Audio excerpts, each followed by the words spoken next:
Hello everyone, this is Savinder Veerasinghe once again joining through the Omni-Academy YouTube channel where I will be teaching you guys about literary techniques.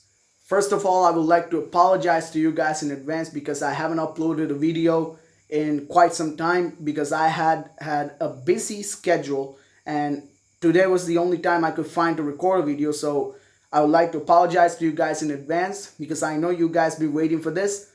And I would like to thank every single one of my subscribers, the people who commented on me, the people who supported me, the people who dropped a like, people who even said a word in support of me. Thank you everyone for showing how much you love this channel and how much you care about the comments, the content of this channel. Thank you so much. And without further ado, we will be going on to our lesson, literary techniques. Behind me in the whiteboard, we have 8 most commonly used literary techniques you can find in literature. Similes, metaphors, personification, deification, alliteration, flashback, rhetorical question, and imagery. First of all, we will talk about similes. Similes, ladies and gentlemen, is a comparison of two things in an indirect manner. If you were to identify a simile, the best way, the easiest way to identify it is if you see the words like or as. If you have seen these instances where the words like or as are used to compare two things, then it is a simile. If you take an example, her face is glowing like the moon. There, the use of the word like indicates that it's a simile because her face's glow is indirectly compared to the glow of the moon, therefore making it a simile. Metaphors, by the other hand, this one, it is completely opposite. It is the complete opposite of similes. Why is that? Because metaphors are defined as the direct comparison of two things. I'm going to take an example. He is a shining star. When you say he is a shining star, you don't see the words like or as it was used in similes. We only see that he, the subject, is compared to a shining star as if the person was the shining star. That is a direct comparison, people. And that is what a metaphor is. Next up, we have personification. Personification, simply defined, would be to give the pronouns of a person to non-living objects. In Nightingale and the Rose by Oscar Wilde, we see this.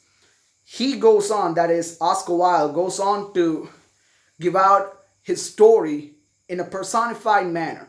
He has oak trees, he has lizards, nightingales, rose bushes, and all of them have pronouns that we use for people. The nightingale is referred to as she or her. The oak tree is a wise guy, therefore he is referred to as, like I said, he and him. The rose bushes are referred to as he and him.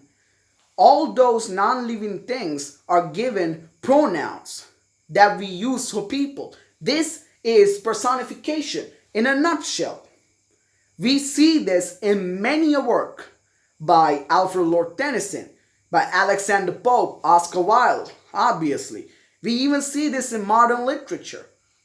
If you take modern literary works like the Shadowhunters series, the Beast Quest series, the Percy Jackson series, we see personification at its best in those moments.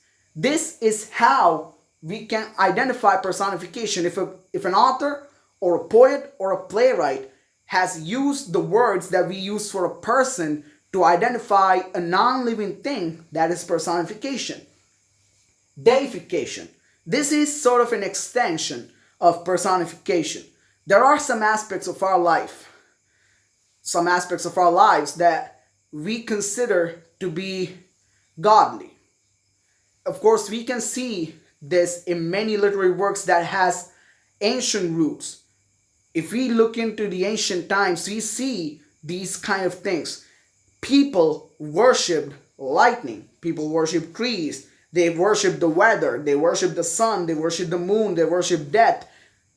There wasn't actually nothing they did not worship. They worshipped everything. So in their literary works, especially in Greek civilizations, we see deification.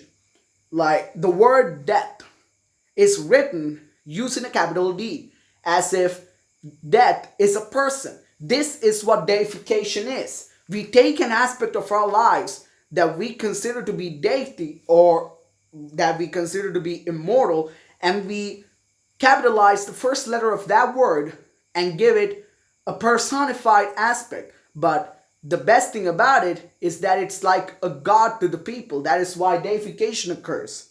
So that is what deification is, giving a godly status to an aspect of our life. Alliteration. This is the repetition of the same syllable in a line over and over and over again.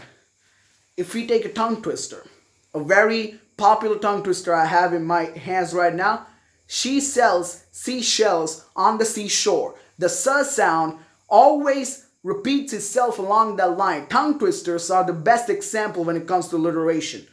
This is largely used in poetic devices. In poems, we can see this very frequently, alliteration, and in tongue twisters, of course. If you see the repetition of the same syllable over and over again, remember, that is alliteration. Next up, we have flashback.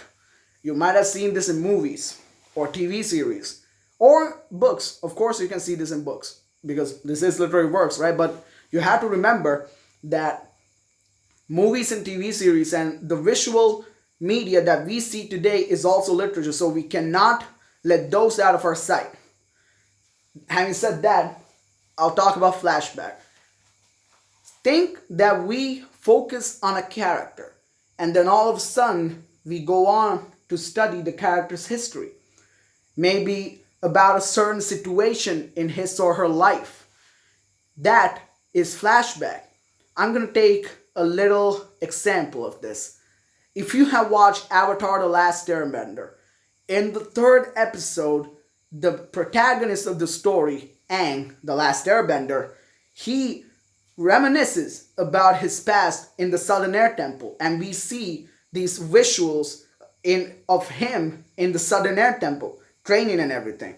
And that is flashback. We focus on a character and we build on his or her history.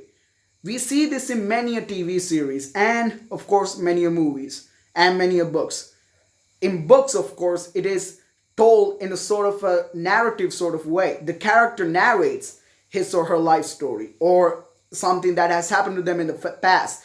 Why it is referred to as flashback is because in movies or in any kind of a visual or auditory media, they give us a sort of a flash and then go back into the past. That's why it's referred to as a flashback. Next up, we have rhetorical question. Rhetorical questions are questions that do not need an answer. The best example, some people say, am I right? They don't expect an answer to that. We don't need to say, yes, you're right, or no, you're wrong. We don't need to say that. If I was going to put it in a line, that guy's crazy, am I right? You don't answer that. That's what a rhetorical question is. Rhetorical questions are questions where the listener do not need to answer. The speaker do not expect an answer from the listener. When that person says, that guy is crazy, am I right? We don't need to answer that. That's the main focus of a rhetorical question. Next up, we have imagery. The last of this lesson.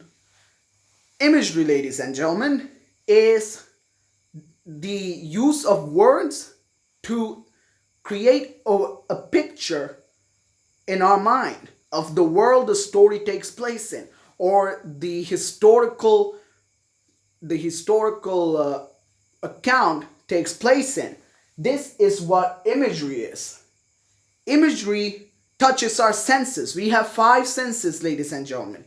We have sight, we have our hearing, we have our touch, we have our smell, and we have our taste.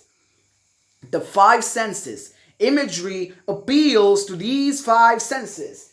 And according to the 5 senses imagery appeals to, imagery has been categorized into 5 distinctive categories: visual imagery, auditory imagery, tactical imagery, gustatory imagery, and olfactory imagery. Even from these two, visual and auditory imagery, can be seen very frequently in literary works. Of course, when it comes to movies, these two are provided, but these 3 have to be taken up into our minds. But in a literary work that solely relies on words, these 2 are given to us so that we can create the image in our minds.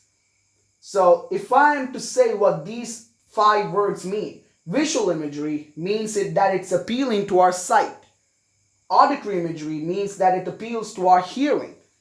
Tactical imagery means that it appeals to our touch. And gustatory imagery means that it appeals to our taste. And finally, olfactory imagery means that it appeals to our smell. Now this is one of the greatest things, auditory imagery.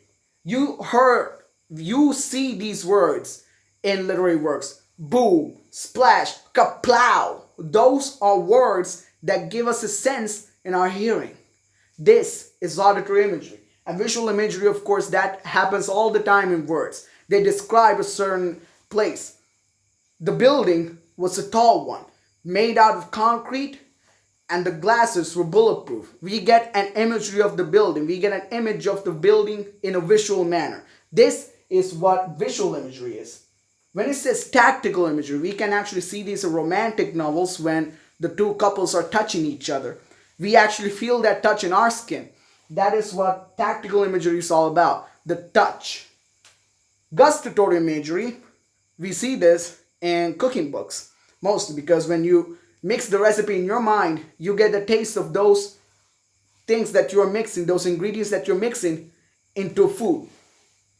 Olfactory imagery, it happens mostly in thrillers, horrors.